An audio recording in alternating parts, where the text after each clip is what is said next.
שלום לכן. בפעם הקודמת דיברנו קצת באוויר על מה זו קבוצה, ולכן הפעם נראה הרבה דוגמאות קונקרטיות לקבוצות. הנה למשל, קבוצת המספרים השלמים מ-1 עד 10. זה קצת מסורבל לכתוב 10 איברים ככה, שלא לדבר על כך שבהמשך יהיו קבוצות אינסופיות, ולכן מיד עולה השאלה, האם אי אפשר לקצר קצת את הכתיבה של קבוצות?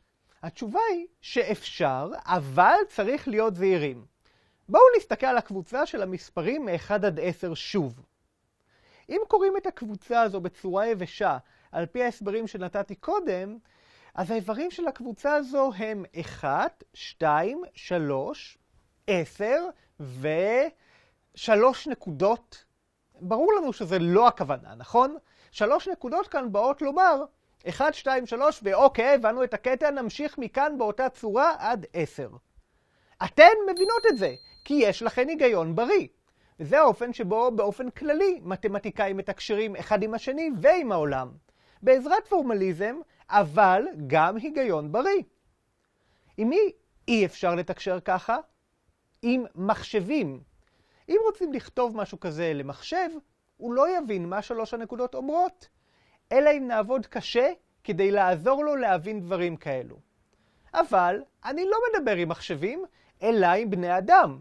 ולכן אמשיך להניח גם מכאן והלאה שלכולנו יש היגיון בריא ברמה כלשהי. עכשיו נשתמש באותה שיטת סימון עבור קבוצה אינסופית. אני קורא למספרים 1, 2, 3 וכן הלאה בשם מספרים טבעיים, ובקורס הזה גם מחשיב את 0 למספר טבעי.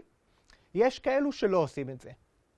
יש במתמטיקה סימון סטנדרטי לקבוצה הזו. האות n כשהיא נכתבת עם קו כפול כזה באמצע. למה דווקא n? היא מייצגת את המילה natural באנגלית, טבעי. זה מה שכתבתי בצד שמאל של השוויון.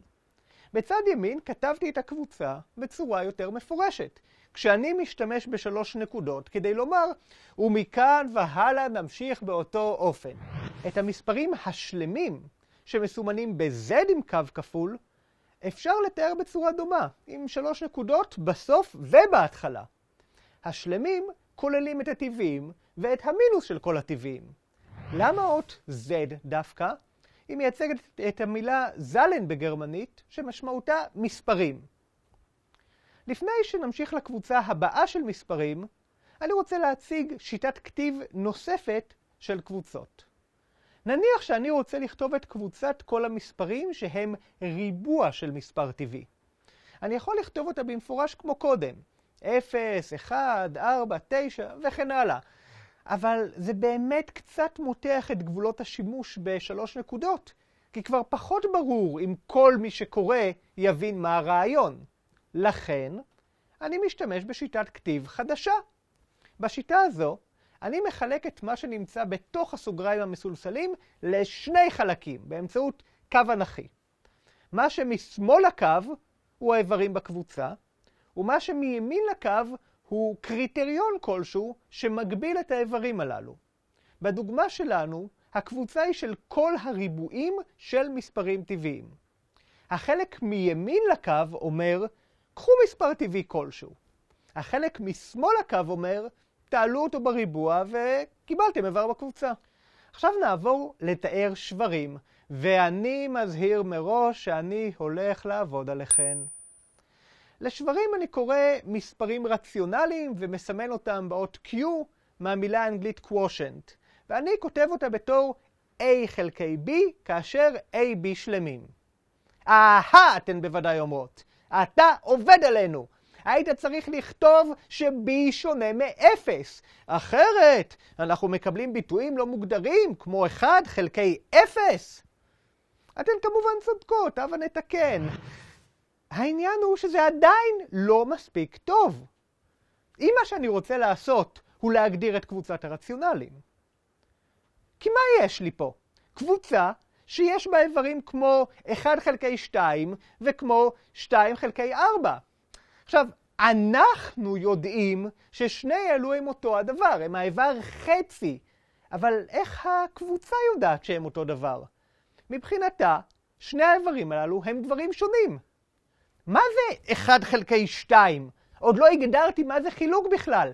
אין משמעות ל-1 חלקי 2 כל עוד לא הגדרתי רציונלים. אופס.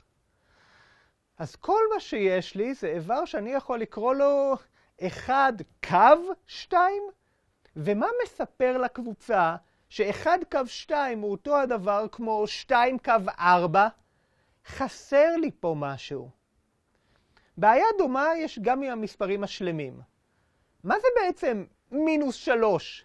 גם את המינוס הזה לא הגדרתי. חלק ממה שנעשה בהמשך יהיה לבנות לעצמנו כלים בסיסיים שיאפשרו לנו לבנות את השלמים והרציונליים בצורה מסודרת, שמתמודדת עם הבעיות הללו. לסיום, אני רוצה להזכיר עוד 2 קבוצות. קבוצת המספרים הממשיים, שאני מסמן באות R מלשון real, וקבוצת המספרים המרוכבים, שאני מסמן באות C מלשון complex. בשני המקרים לא אכנס להגדרות שלהם, בשלב הזה לפחות.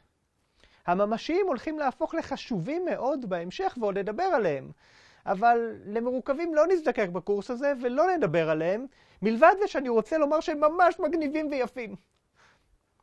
אני מקווה שהצלחתי לגרום לתורת הקבוצות לעניין אתכן עד כה, כי בפעם הבאה אני הולך לשבור לרסיסים כל שמץ של אמון שלנו בה. נתראה אז.